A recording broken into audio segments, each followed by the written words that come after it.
Alright guys, welcome back to another video. Today we're going to be discussing about WWDC23, Apple's conference event in which they might unveil certain products.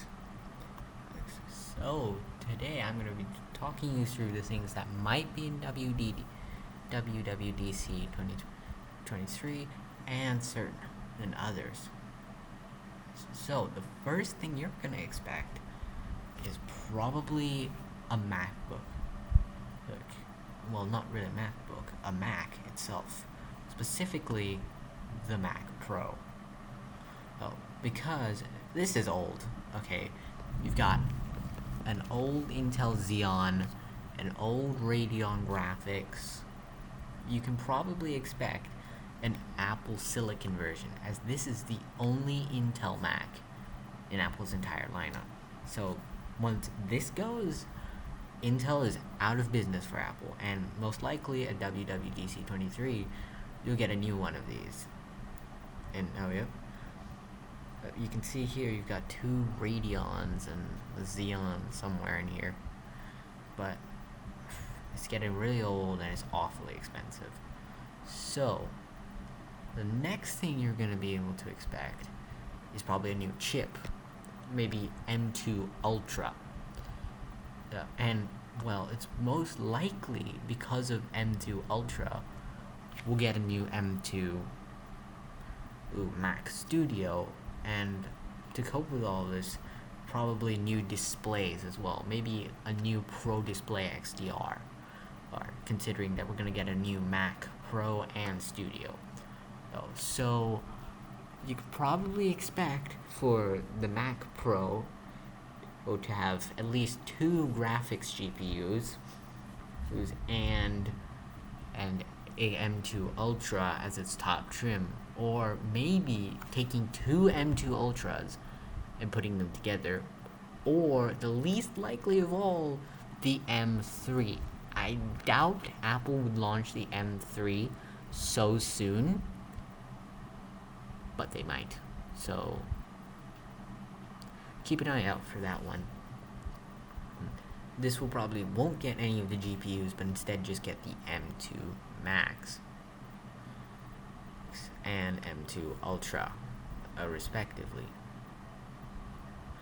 Now, the next thing you're going to want to expect is probably a 15-inch MacBook Air, because this is tiny, 13 inches. It's a bit of a hole in Apple's lineup, because the M2 MacBook Pro isn't really that good. The 13-inch version, at least. The 14 inches are great, but the 13-inch MacBook Pro is just terrible. Well, it costs more than an M2 MacBook Air, and while it has the chip, it's just got the chip. Yep. It's got the terrible 720p webcam. It's got the touch bar that nobody likes, the butterfly keyboard, and the really old Retina display, not the Pro display, not the XDR display. So yeah, it's going to most likely be updated or killed off entirely in favor of an M2 MacBook Air 15-inch. However, I would doubt this, because then Apple would have another hole in their lineup, because the M2 MacBook Air does thermal throttle under really heavy loads. So I doubt that they're going to kill the MacBook Pro 13-inch off, but they're probably going to make a 15-inch MacBook Pro for the professionals who want more real estate, or more likely those people who just want to brag about the fact that their screen is bigger and deal with all the extra weight. They'll probably have upgraded speakers too, thinking about it, the MacBook Air, because you could fit so much more in that additional space, excluding a battery. You probably have a bigger battery, maybe the 96-watt USB charger, maybe, and then you probably also have maybe a couple extra speakers, maybe. Hopefully it'll get the ProMotion screen too, but considering it might be 15 inches, it probably won't.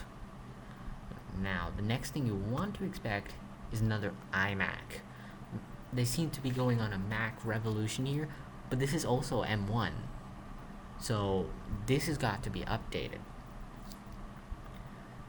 So as you can see, well, it has a bunch of brilliant colors. It's old now, and Apple barely is mentioning the M1, and there we go, M1, and it finally mentions it. But it's old, as now we all know the M2 has come out across the entire lineup. So they're probably gonna update those. So what else could we expect? Well, in all honesty, I really think that this is just a MacBook revolution. The whole Mac lineup seems to be quite dated, as you've got this old MacBook Pro. I mean, Apple might revise this MacBook Pro to, keep it up with the trend, give it the wedge shape, MagSafe again. They might give it an additional port. I hope they do, because I've always thought the old 15-inch MacBook Pro from 2019 just seemed like a better buy. Like, get used one off eBay with no logic board, get the logic board, and then get Apple to do it. Or, do it yourself if you live in a place where iFixit actually ships to you. Then, yeah, it seems like a great deal in comparison to this. So other than that, I really don't know what else Apple might revise. Apart from, they might revise the iPad Air and iPad Mini, because this is still the M1 chip. However, I see no reason to, because the people who are buying these already have pretty fast computers. And they're probably just getting the iPad Air because they can, and because of the M1 chip. But what I do see they might revise is probably the iPad Mini, because it's got the A15 Bionic chip. It's got the lower res camera, and the iPad seems to be closing in, because for this much more, I just get a better screen and chip, but the screen is smaller, and the chip is only a small generational leap, which isn't really that much faster. So I think they might update it, but considering how small the Mini is, they might not update it in favor of something else.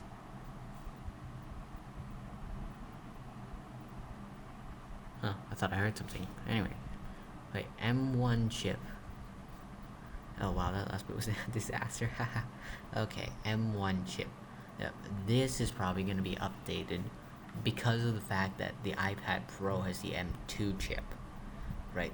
People might start to think that this is old, and then they're either going to get the new iPad because it looks so similar, or the old iPad because it's cheaper, or the iPad Pro just because, like, for $1,000 more, I'm clearly getting $1,000 more worth of equipment, when in reality, this is probably the best buy of the entire Apple lineup.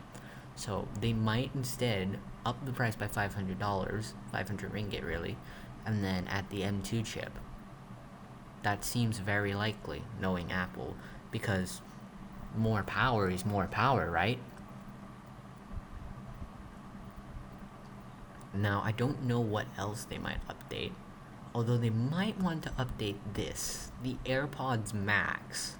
This came out around 2019, and ever since then we've really had multiple challengers, my favorite of which is the Sony well, it's Sony's headphones, really. The Sony WH-1000M5, I think. WHX-1000M5. Anyway, they seem to be probably the best challenger, excluding the iPads and the Mac. They're probably gonna update these, And I don't really know anything else that they might update. Because Apple's lineup seems to be nicely updated up until this point. iPhone 14 is perfectly fine. Watches are fine. And Macs, they're going to need to be updated. iPad, the only one which I can deduce is the iPad Air. Unless they unveil like some accessories, probably a new keyboard or something. And the AirPods Max, because they're really so old, I feel like these should be updated. But yeah, anything else? And I don't know. Oh, so yeah, what would you expect from WWDC?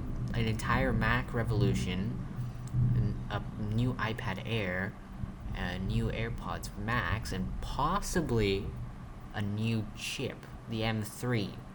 It might have more cores. I mean, it has to have more cores in order to keep up with Intel. But I am actually kind of expecting this.